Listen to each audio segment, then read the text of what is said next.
Hey everyone, this is Andy Whaley from AG Financial, hanging out today with my friend Eric Hakala, who's the Senior Vice President of ISIT at AG Financial. Now for those watching and they're like, what in the world is ISIT?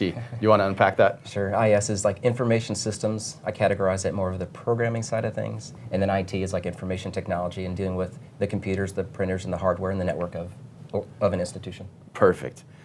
In other words, he is insanely smart, and that's why he's hanging out today. And we're talking about cybersecurity and churches. So a lot of times, I think people just think churches are safe from that world.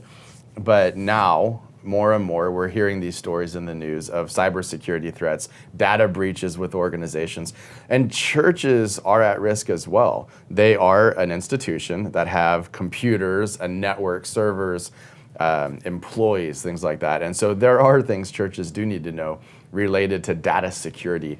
So Eric, what do you want to share with all the church leaders and pastors watching this as it relates to cybersecurity? Sure, there's 4 quick items I want to touch on for this purpose. So in the context of all this too, all we want to try to do is to create barriers to limit how easy is it for people to get access to this information. Okay. So to start off, with any computer system, you're able to set up a logon to get access to that computer.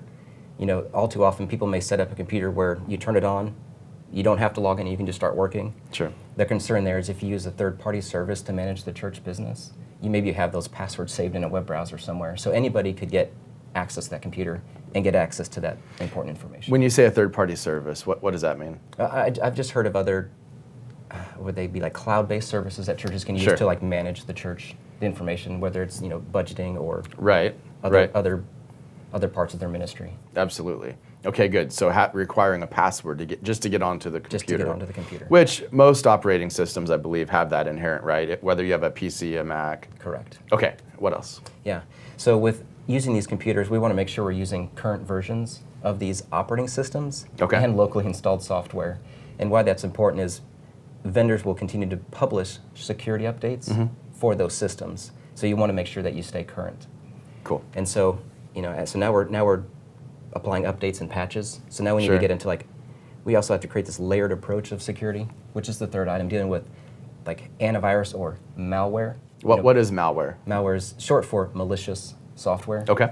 And so you want to have a product that is something that you can maintain a subscription with and stay current, because you got to get those updates all the time too to try to block. You shared a stat with me recently. It was like, what was it? A certain amount of malware released a day or something? Yeah, that can always change, but at the moment, around 350,000 pieces of malware is registered each day. Each day? Each day. Okay. So. That's a little scary. Yeah. Anything else that our church leaders should know? So we've created all these extra layers of security.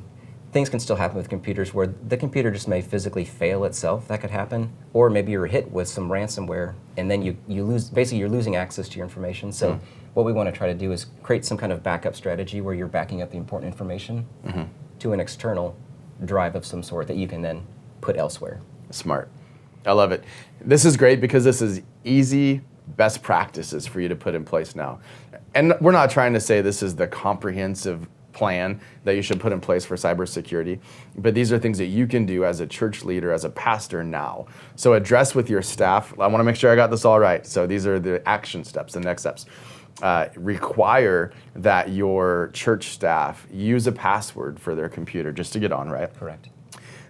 Look at making sure the operating systems for all the computers are up to date. So they have the most recent version to help block malware or potential attacks. Look for third-party software partners for the antivirus malware.